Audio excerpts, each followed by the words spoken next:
Esiet sveicināti, mani sauc Vilis Turlais. Es esmu konkrēti no Latgales, no Rēzeknes, Ilzeskalna pagasta Šķerbinieku mājām. Kā es darīju zināmu, TikTokā, kā es likšu 3 video ierakstus publiskā telpā. Tas ir YouTube'ā, likšu 3 video ierakstus. Un pirmais video ieraksts būs par manis izsviešanu ārā no Ilzeskalna pagasta Šķerbinieku mājām. Otrais video ieraksts būs par Katoļu baznīcas pedofīliju, kas tika noklusēts 20. gadsimta otrajā pusē Latgalē. Un, protams, trešais video ieraksts būs par 7. bausli un par priestara īpašumiem. Es esmu dzimis Rīgā 1974. gadā. Mātei tika atņemtas bērnu tiesības, jo māte, kā es zinu, ziedoja sevi tikai holiskiem dzērieniem, un līdz ar to es arī tiku atņemts no mātes un pārvests uz Gaujienas skoliņu. Un no Gaujienas skoliņas es tiku pārvests uz Maltu, uz Maltas bāreņu skolu. Rozentovas ielā 9. Un, protams, pretīm šai skolai, bāriņu skolai, bija arī Katoļu baznīca pretīm. 5 minūšu gājiens līdz baznīcai bija Rozentovas draudzes baznīca bija tā saucamā, es runāju konkrēti par Katoļu baznīcu. Šodien es runāju. Un Katoļu baznīca bija Rozentovas ielā 4. Un, protams, tad es uzsāku studijas bāriņu skolā 1981. gadā. Un tā es tur mācījos 8 gadus šī skolā, bāriņu skolā.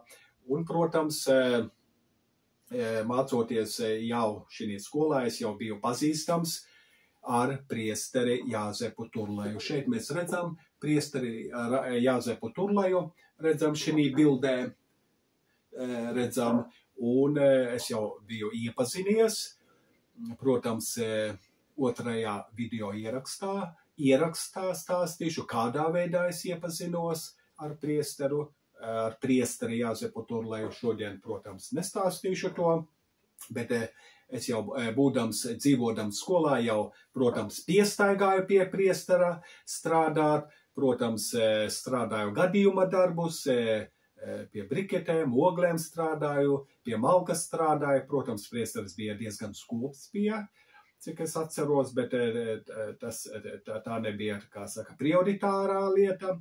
Man patika strādāt, un es arī gāju pie priestera strādāt. Un nevien pie priestera, bet arī pie citām tantiņām strādāt. Maltā, Rozentovā un tam līdzīgi. Un, protams, es beidzu skolu 1988. gadā. Priesteris mani paņēma no šīs skolas, protams, skola nedrīkstēja dot pa kreisi, pa labi. Man vajadzēja uzreiz braukt uz Rīgu, saņemt dzīvokli Rīgā un strādāt Rīgā, bet, diemžēl, viss aizgāja gar degunu. Es dzīvokli nedabūju, valsts dzīvokli nedabūju, un viss, kā saka, aizgāja, kā saka, govei zem astes aizgoja. Un, protams, tad sāku dzīvot no 1988. gadā, tas ir, kad pabeidzu skolu, pie priestera sāku dzīvot Rozentovas draudzē, Katoļu baznīcā. Ne tieši baznīcā, bet, protams, tiku zem baznīcas jumta dzīvoju 8 gadus. Protams, es strādāju pie priestera gan Rozentovā, gan Feimaņu draudzē strādāju, gan Zosnas draudzē strādāju pie priestera. Un tam līdzīgi priesteris paņēma mani nevis, lai mani adoptētu vai pilnvarotu vai kaut ko tam līdzīgu. Priesteram bija mērķis paņemt mani verdzībā uz priestera īpašumu Ilzeskalna pagastā Šķerbinieku mājas. Šīs mājas šeit ir redzamas, šeit ir tās bildes, ko mēs redzam. Tās ir 100% priestera īpašums Ilzeskalna pagasta Šķerbinieku mājas šīs, un šeit arī es tiku vergojis ļoti 25 gadus, ļoti daudzus gadus tiku atvergojis. Protams, es arī dzīvoju, Rozentavas draudzē, un tad 1991. gadā Reliņa Monika norakstīja man īpašumu Maltā, Raiņa ielā 4. Protams, pirms miršanas es atceros, es atbraucu pie Reliņas Monikas, jau tur bija salasījušies no pagasta domes, jau cilvēki bija, liecinieki salasījušies, un, protams, teņku vāceles tur diezgan daudz sanākušas bija, arī no Maltas un no Rozentavas draudzes bija sanākušas, un protams, tika sastādīts testaments, un es parakstīju testamentu, un Reliņa Monika. Un līdz ar to Reliņa Monika atstāja pēc viņas nāves šo īpašumu, Raiņa ielā 4 atstāja tieši man. Un, protams, kas atstāja Reliņai Monikai īpašumu? Reliņai Monikai atstāja īpašumu priesteris Daugolovičs, kas strādāja, kalpoja Rozentavas draudzē, Rozentavas baznīcā, un šis priesteris atstāja Reliņai Monikai, jo Reliņa Monika bija priesteram saimniece. Un cik es saprotu, Reliņa Monika bija bārene, ne precēta, ne ecēta bija, un tā arī viņa arī dzīvoja šī īpašumā Reliņa Monika, ko atstājis priesteris Daugolovičs. Un, protams, Reliņa Monika atstāja man šo īpašumu. Pēc tam, kad Reliņa Monika mira 1993. gadā, tad uzreiz priesteris nomainīja 3. dienā pēc Reliņas nāves, nomainīja uzvārdu uz Turlais. Kāpēc nomainīja šo uzvārdu? Tāpēc, kā lai dabūtu šo īpašumu, atņemtu no manis šo īpašumu. Un, protams, šis īpašums arī tika atņemts no manis. Tika atņemts apzināti, tika atņemts nevis aiz nejaušības, bet apzināti tika. Jo priesteram bija nodoms mani vest uz priestera īpašumu Šķerbinieku mājām, vest vergot, vest verdzībā. Tāds bija nolūks, un tāpēc arī priesteris paņēma no manis šo īpašumu nost Raiņa ielā 4 Maltā. Un, protams, cik es atceros, šis pēc vērēm, Reliņa Monika nomira, pilnībā netiku pielaists, kā testamentu parakstīju, tā es netiku pielaists ne pie Reliņas Monikas, ne es redzēju, kas darās ar īpašumu, neko. Pilna tumša bilde, priesteris man liedza tuvoties šīm īpašumām liecā. Un līdz ar to sākumā, protams, es neapzinājos, pēc ļoti daudziem gadiem, kad sāku domāt par šito tēmu, tad es sapratu, ka priesteris bija čekists īstā vārda nozīmē. Un, protams, baznīcas žurka Ļena, kas līda priesteram biksēs, līda gan ar mēli, gan ar rokām līda, viņa arī izmānīja manu īpašumu, izmānīja un paņēma Ļena. Viņa dzīvoja konkrēti Maltā, cik es atceros.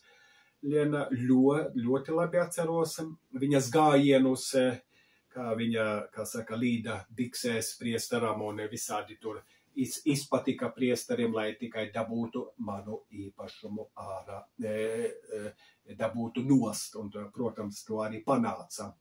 Un tas ir čekisti, gan Ļena parādās čekists, gan arī priesteris Jāzeps Turlais. Protams, atņemt no bāreņa īpašumu.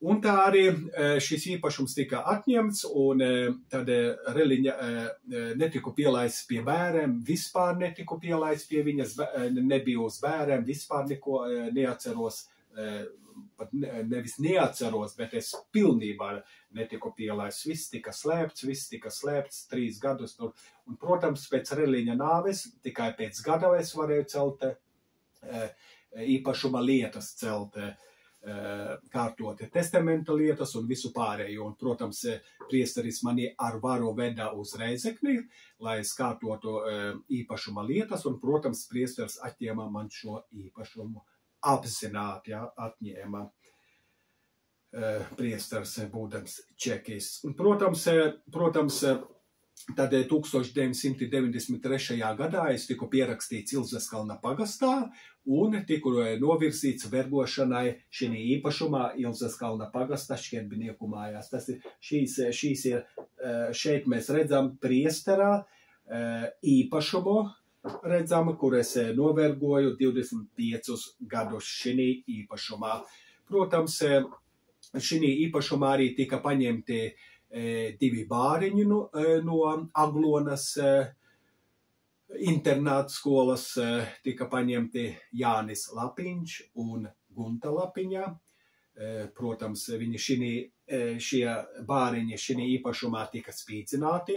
Spīdzināja priesteris Jāzeps Turlais, spīdzināja, protams, priestera māsa Frančeska Turlaja spīdzināja, šos bērnus spīdzināja, un, protams, tika spīdzināti, un, protams, kā es saku, gan Frančeska Turlaja, gan arī priesteris Jāzeps Turlais bija čekisti. Īstā vārda nozīmē darbos bija čekisti.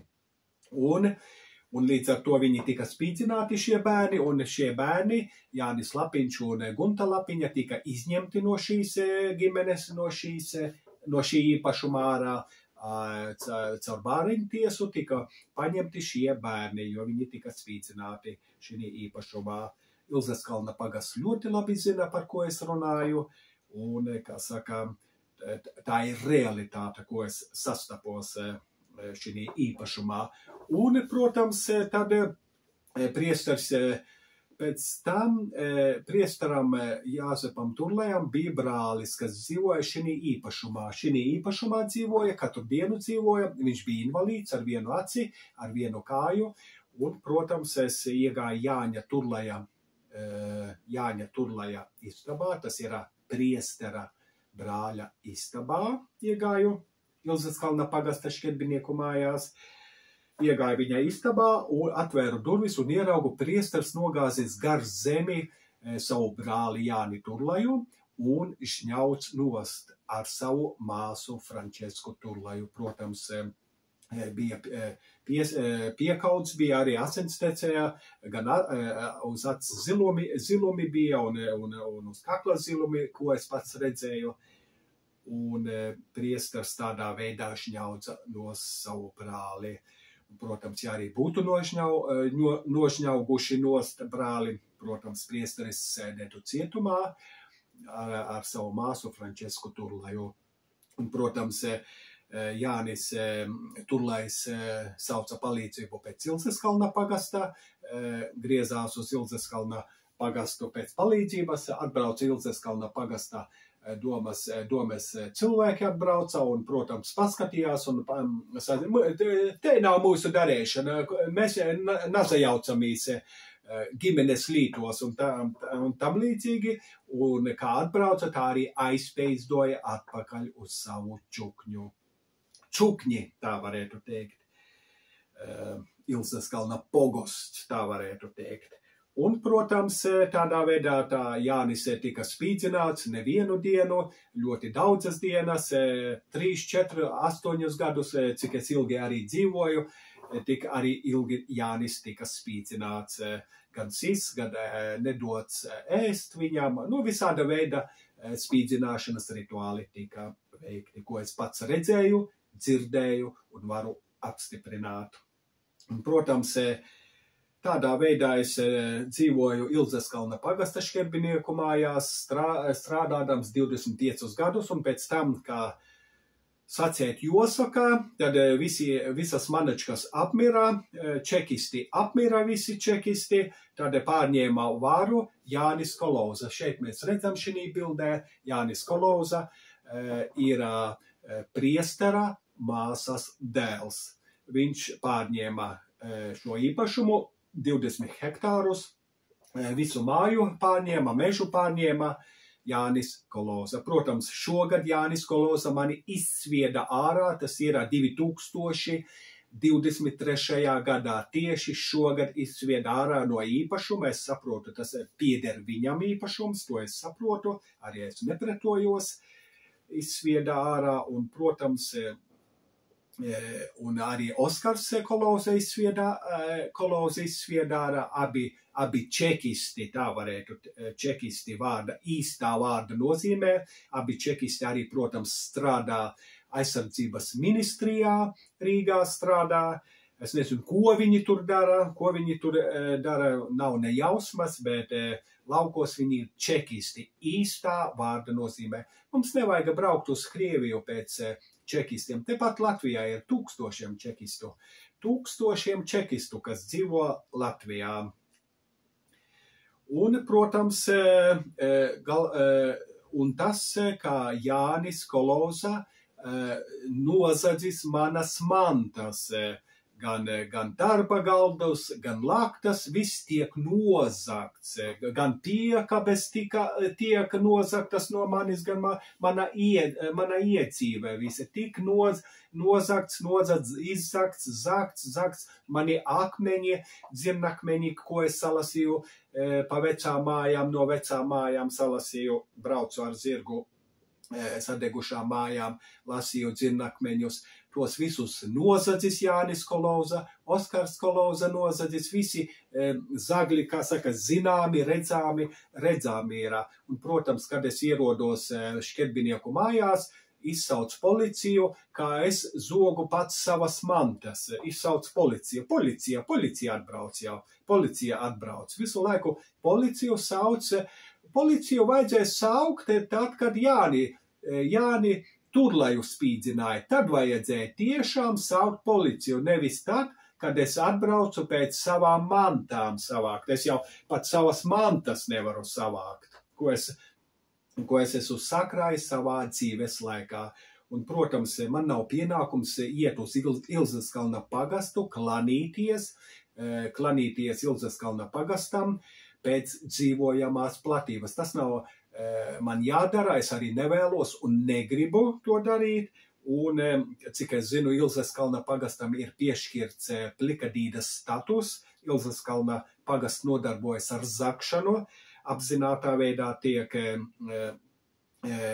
caur nodokļiem tiek paaugstināti nodokļi, zemes nodokļi paaugstināti. Līdz ar to Ilzeskalna pagasts apzināti apsog savus iedzīvotājus, lai uzturētu tā saucamās baznīcas žurkas, uzturētu pagastā. Kauns ir par Ilzeskalna pagastu, ļoti liels kauns ir.